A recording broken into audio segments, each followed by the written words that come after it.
Hello everyone, I hope you all are fine. इससे पहले हमने second isomorphism theorem of rings देखा था और सेकंड आइसोमॉर्फिज्म थ्योरम की स्टेटमेंट ये थी कि अगर a plus b by b isomorphic हो जाता है a by a intersection b के। और उसमें हमने देखा था कि a हमारे पास सब रिंग थी और b हमारे पास आइडियल था रिंग r का। ठीक है, और हमने इस कंडीशन को मतलब सेटिस्फाई करवाया था। अब हमारे पास है third isomorphism theorem of rings. Basically third isomorphism theorem of rings का जो प्रूफ है और सेकंड आइसोमॉर्फिज्म थ्योरम का सेम ही लाइंस पे चलता है। ठीक है, जस्ट लिटिल बिट डिफरेंस है, वो हम देखते हैं। इसकी स्टेटमेंट है कि let I and J be two ideals of a ring R. पहले क्या था कि हमने एक सब रिंग ली थी और एक आइडियल लिया था, लेकिन अब हमने क्या किया है थर्ड आइसोमॉर्फिज्म में थ्योरम में कि आई और जे जो हैं वो दोनों ही आइडियल्स हैं आर के, और आई कंटेन करता है जे में। देन फिर जे बाय आई जो होगा वो आइडियल हो जाएगा आर बाय आई का। ठीक है, और ये वेल डिफाइंड भी है क्योंकि नीचे वाला ऊपर वाले में कंटेन कर रहा है, और ये आइडियल हो जाएगा आर बाय आई का। एंड अगर R by I quotient with J by I करें तो ये आइसोमॉर्फिक हो जाता है हमारे पास आर बाय जे के, यानी कि आर कोशेंट विद जे के।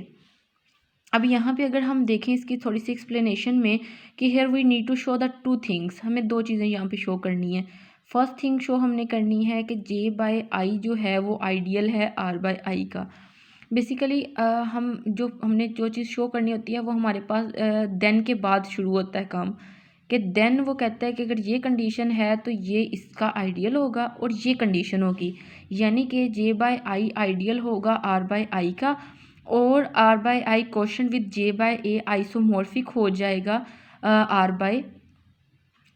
बाय जे के। ठीक है, अब हम नेक्स्ट देखते हैं।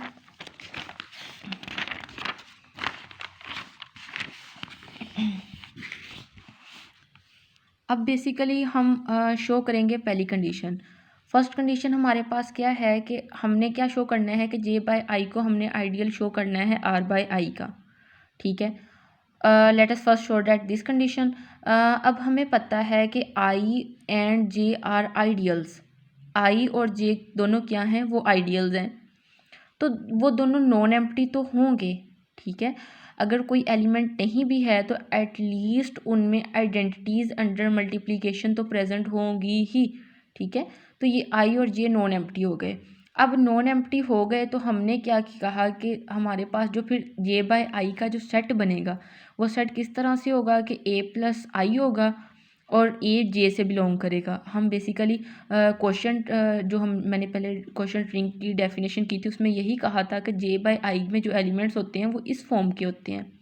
ठीक है, तो ये वाला जो सेट होगा वो भी तो नॉन एम्प्टी होगा ना, क्योंकि आई और जे नॉन एम्प्टी हैं, तो ये वाला सेट भी नॉन एम्प्टी हो गया।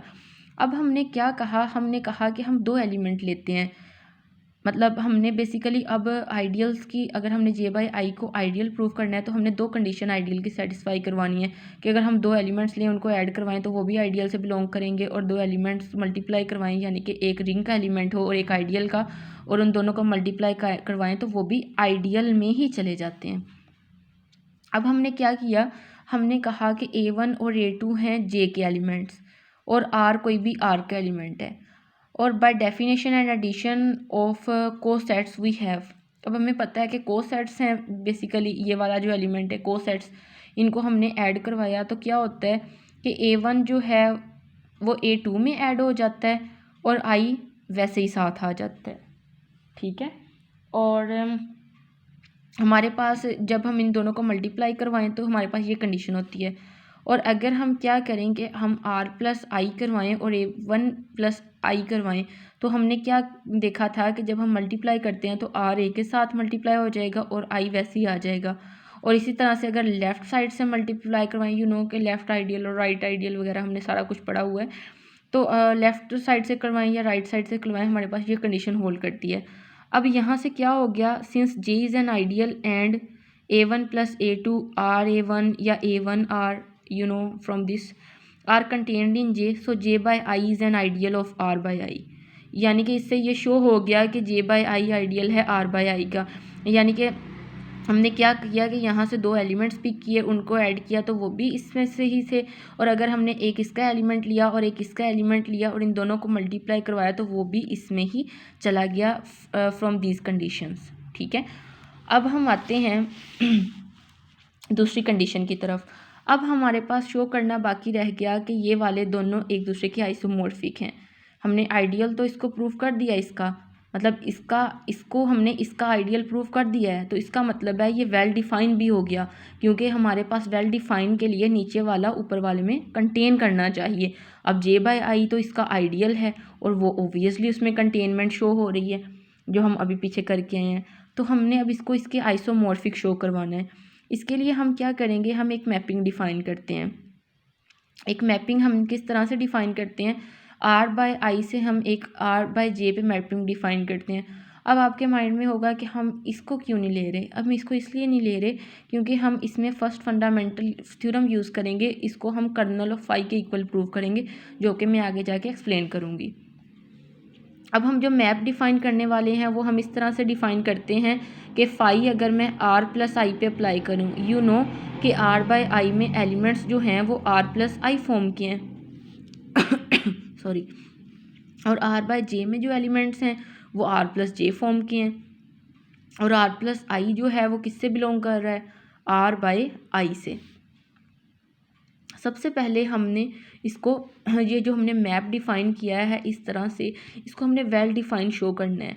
वेल डिफ़ाइन शो करने के लिए हम क्या करेंगे कि 2 एलिमेंट्स को सेम लेंगे और उनकी इमेजेस को एक दूसरे के सेम प्रूफ कर देंगे। ठीक है अब हम क्या करते हैं, मैंने क्या किया कि मैंने 2 एलिमेंट्स सेम ले लिए कि R1 प्लस आई और R2 प्लस आई एलिमेंट्स जो हैं वो सेम हैं, और R1 और R2 रिंग के एलिमेंट्स हैं, R से बिलोंग कर रहे हैं। अगर मैं, हमारे पास ये कंडीशन है तो मैं R2 को इधर ले आऊँगी तो R1 माइनस R2 हो जाएगा और plus I is equal to I. अब हमारे पास एक छोटा सा थ्योरम है और वो तीनों मतलब प्रूफ्स में यूज़ हुआ है, फर्स्ट फंडामेंटल थ्योरम में भी या फर्स्ट आइसोमॉर्फिज्म थ्योरम में भी, सेकंड में भी और थर्ड में भी, कि अगर A प्लस आई इक्वल हो I के तो फिर क्या होता है, A I से बिलोंग कर जाता है। अब यहाँ से देखें तो basically if I say that R1 minus R2 is A, मतलब हम सपोज ही कर रहे हैं ना कि अगर ये A हो तो फिर ये क्या होगा, ये भी फिर I से बिलोंग कर जाएगा, ऑटोमेटिकली बिलोंग करेगा अकॉर्डिंग टू दिस थ्योरम। अब ये अगर I से बिलोंग करता है तो I तो यू नो कि ऑलरेडी J में कंटेन कर रहा है, from the assumption from the statement of the theorem I J से बिलोंग कर रहा है, J में कंटेन कर रहा है, तो फिर R1 माइनस R2 J से बिलोंग कर जाएगा। अब अगर J से बिलोंग कर जाएगा तो फिर हम क्या कर सकते हैं, हम इसको ऐसे नहीं लिख सकते, मतलब अगर यही थ्योरम में लगा दूँ इफ़ एंड ओनली इफ़ है ना, कि अगर ये इससे बिलोंग कर रहा है, अगर ये J से बिलोंग कर रहा है तो फिर इसकी फॉर्म में लिखा जा सकता है। तो यहाँ से क्या हो जाएगा, मतलब बेसिकली मैं ये कहना चाह रही हूँ कि अगर ये इससे बिलोंग कर रहा है तो ये क्या इम्प्लाई करेगा कि R1 minus R2 plus J जो है वो इक्वल आ गया J के फ्रॉम दिस थ्योरम। ठीक है, तो यहाँ से बाय डेफिनेशन ऑफ फाई ये किसके इक्वल है, ये इनके इक्वल है, तो इससे शो हो गया कि फाई हमारे पास वेल डिफाइंड है।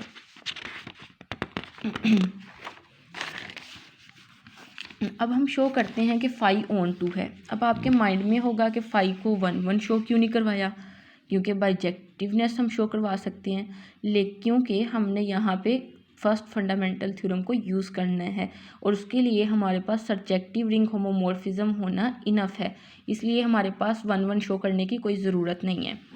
अब फाई ऑन टू है, फाई ऑन टू है क्योंकि हर R प्लस जे के लिए, यानी कि हर एक इमेज के एलिमेंट के लिए प्रीवियस एक एलिमेंट पड़ा हुआ होगा किसमें, R बाय आई में, कि हम क्या करें कि उस R प्लस आई पे फाई अप्लाई करें तो वो इस पे मैप हो जाएगा, और ये हमारे लिए ऑन टू के लिए इनफ है।